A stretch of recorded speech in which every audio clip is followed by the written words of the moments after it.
PRP కాకుండా అంటే like ఈ మోకాల సమస్య తీరడానికి ఇంకేమైనా సొల్యూషన్స్ ఉంటాయా ఆపరేషన్ లేకుండా? ఆపరేషన్ లేకుండా ఎస్, డెఫినెట్గా. ఇప్పుడు మనకి ఇక్కడ మనం అర్థం చేసుకోవాల్సింది ఏంటంటే ఆపరేషన్ అనేది ఎప్పుడు చెయ్యాలి అనేది.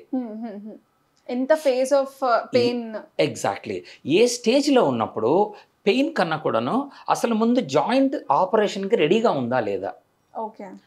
ఆస్టియో ఆర్థరైటిస్ అనేది 4 స్టేజ్ల్లో ఉంటుంది. ఓకే, ఇది స్టేజ్ 1 అంటే కొద్దిగా కార్టిలేజ్ ఇందాక మనం కరుగుతూ ఉంటుంది, అది స్టేజ్ 1. స్టేజ్ 2 ఇంకొద్దిగా వచ్చి క్రాక్స్ ఇస్తూ ఉంటుంది, ఇది కొద్దిగా పోతూ ఉంటుంది ఏరియాలో. స్టేజ్ 3లోకి వస్తుంది, కంప్లీట్గా బోన్ మీద బోన్ ఎక్కేసేసి చుట్టుపక్కల రకరకాల ఎక్స్ట్రా బోన్స్ తయారైపోయి ఇది స్టేజ్ 4లోకి వెళ్ళిపోతుంది. ఆపరేషన్ అనేది స్టేజ్ 4లోను అది దాటి కాలు వంకర్లు తిరిగిపోయి వాళ్ళు నడవలేని స్థితికి వచ్చినప్పుడు ఆపరేషన్ చేయాలి. అలాంటి వాళ్ళల్లో కొంతమందికి జాయింట్ స్ట్రైట్ కూడా చేయలేరు, వాళ్ళు కాలు పూర్తిగా స్ట్రైట్ చేసి నిలబడలేరు, వంకరగా ఉండి అక్కడ నిలబడిపోతుంది. దాన్ని ఫిక్స్డ్ ఫ్రాక్షన్ డిఫార్మిటీస్ అంటారు, లేదా వ్యారస్ డిఫార్మిటీస్ అని అంటారు. కాళ్ళు వంకరలు తిరిగిపోతున్నాయి, ఇలాంటి పరిస్థితులు వచ్చి రాత్రి పగలు ఇబ్బంది అయిపోయి వేరే ఇంకా ఏ ట్రీట్మెంట్లతోటి జరగదు అన్నప్పుడు ఆపరేషన్. ఓకే, ఇది ఎవరిలో ఉంటారు? చాలా కొద్ది మంది ఉంటారు వాళ్ళు. అంత సివియారిటీ ఆఫ్ ద కరెక్ట్, 10 మంది, ఒక 100కి 10 మందిలో ఆ ప్రాబ్లం వస్తుంది. మరి మిగతా వాళ్ళ పరిస్థితి ఏంటి? మరి మీకు 35-40 ఏళ్ళ వాళ్ళకి కూడా మోకాళ్ళ నొప్పులు చూస్తూ ఉంటాం, వాళ్ళలో కూడా కొంత ఆర్థరైటిస్ వస్తూ ఉంటుంది. ఒక్కోసారి వాళ్ళలో మోకాళ్ళలో వాపులు వచ్చేస్తూ ఉంటాయి, దాంతోపాటుగా రకరకాలు వేడిగా అయిపోయి ఎర్రగా అయిపోయి అసలు పని చేసుకోలేని పరిస్థితికి వస్తారు. మరి అప్పుడే ఆపరేషన్ చేయలేం. కరెక్ట్.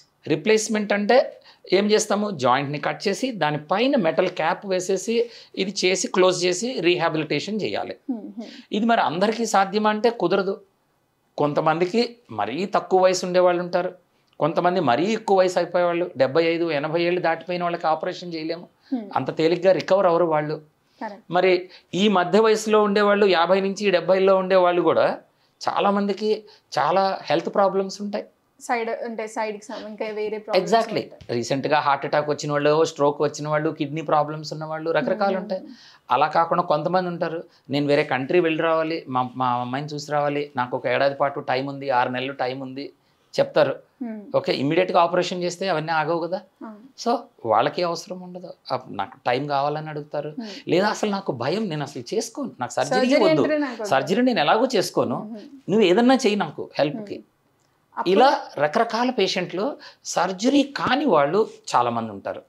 వాళ్ళందరికీ కూడా మనము ఏదో ఒకటి చేసి వాళ్ళకి హెల్ప్ చేయాలి కదా.